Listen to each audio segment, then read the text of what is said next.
दोस्तों, राधे राधे। जय श्री कृष्ण, जय श्रीमन नारायण।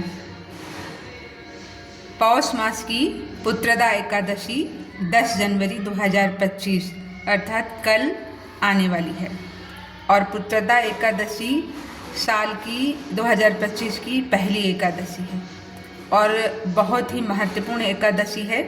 वैसे तो जो लोग एकादशी का व्रत करते हैं वो लोग जानते ही हैं कि महीने में 2 एकादशी पड़ती है, शुक्ल पक्ष की और कृष्ण पक्ष की दोनों।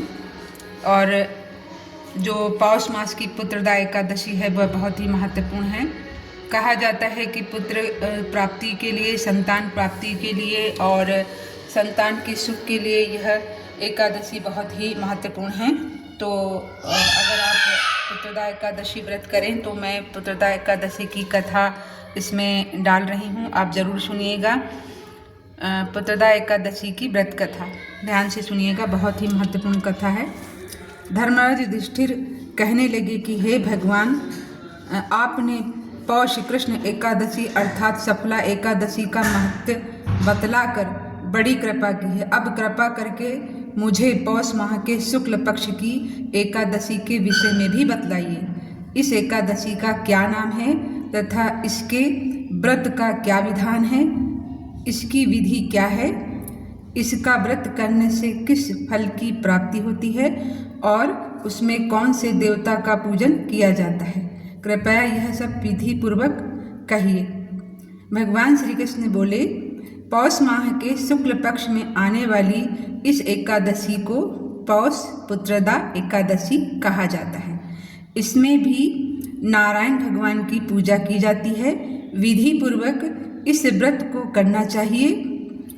इस चर और अचर संसार में पुत्रदा एकादशी के व्रत के समान दूसरा कोई व्रत नहीं है। इसके पुण्य से मनुष्य तपस्वी, विद्वान, लक्ष्मीवान होता है।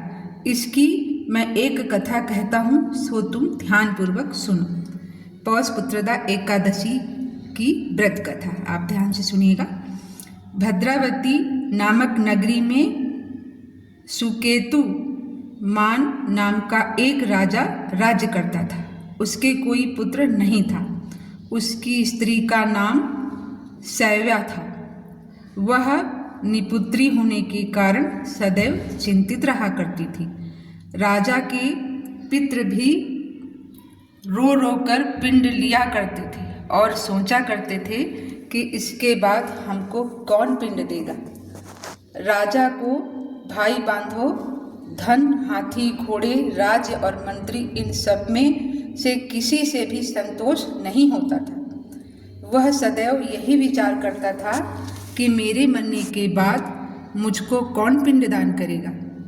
बिना पुत्र के पितरों और देवताओं को ऋण मैं कैसे चुका सकूंगा। जिस घर में पुत्र न हो उस घर में सदैव अंधेरा ही रहता है। इसलिए पुत्र उत्पत्ति के लिए प्रयत्न करना चाहिए। जिस मनुष्य ने पुत्र का मुख देखा है वह धन्य है। उसको इस लोक में यश और परलोक में शांति मिलती है, अर्थात उनके दोनों लोक सुधर जाते हैं। पूर्व जन्म के कर्म से ही इस जन्म में पुत्र, धन आदि प्राप्त होते हैं। राजा इसी प्रकार रात दिन चिंता में लगा रहता था। एक समय तो राजा ने अपने शरीर को त्याग देने का निश्चय किया, परंतु आत्मघात को महान पाप समझकर उसने ऐसा नहीं किया। एक दिन राजा ऐसा ही विचार करता हुआ अपने घोड़े पर चढ़कर वन को चल दिया तथा पक्षियों और वृक्षों को देखने लगा।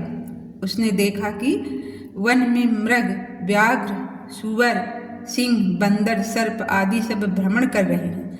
हाथी अपने बच्चों और हथनियों के बीच घूम रहा है। इस वन में कहीं तो गीदड़ अपने कर्कश स्वर में बोल रहे हैं, कहीं उल्लू ध्वनि कर रहे हैं।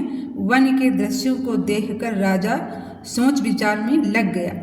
इसी प्रकार आधा दिन बीत गया। वह सोचने लगा कि मैंने कई यज्ञ किए, ब्राह्मणों को स्वादिष्ट भोजन से तृप्त किया, फिर भी मुझको दुख प्राप्त हुआ, क्यों? राजा प्यास के मारे अत्यंत दुखी हो गया और पानी की तलाश में इधर उधर फिरने लगा। थोड़ी दूर पर राजा ने एक सरोवर देखा। उस सरोवर में कमल खिले थे और सारस, हंस, मगरमच्छ आदि विहार कर रहे थे। उस सरोवर के चारों तरफ मुनियों के आश्रम बने हुए थे। उसी समय राजा के दाहिने अंग फड़कने लगे। राजा शुभ शकुन समझकर घोड़े से उतरकर मुनियों को दंडवत प्रणाम करके बैठ गया। राजा को देखकर मुनियों ने कहा, हे राजन, हम तुमसे अत्यंत प्रसन्न हैं। तुम्हारी क्या इच्छा है, सो कहो। राजा ने पूछा, महाराज, आप कौन हैं और किस लिए यहाँ आए हैं? कृपा करके बतलाइए। मुनि कहने लगे कि हे राजन, आज संतान देने वाली पुत्रदा एकादशी है। हम दोनों विश्वदेव हैं और इस सरोवर में स्नान करने के लिए आए हैं। यह सुनकर राजा कहने लगा कि महाराज, मेरे भी कोई संतान नहीं है। यदि आप मुझ पर प्रसन्न हैं तो एक पुत्र का वरदान दीजिए। मुनि बोले, हे राजन, आज पुत्रदा एकादशी है, आप अवश्य ही इसका व्रत करें। भगवान की कृपा से अवश्य ही आपके घर में पुत्र होगा।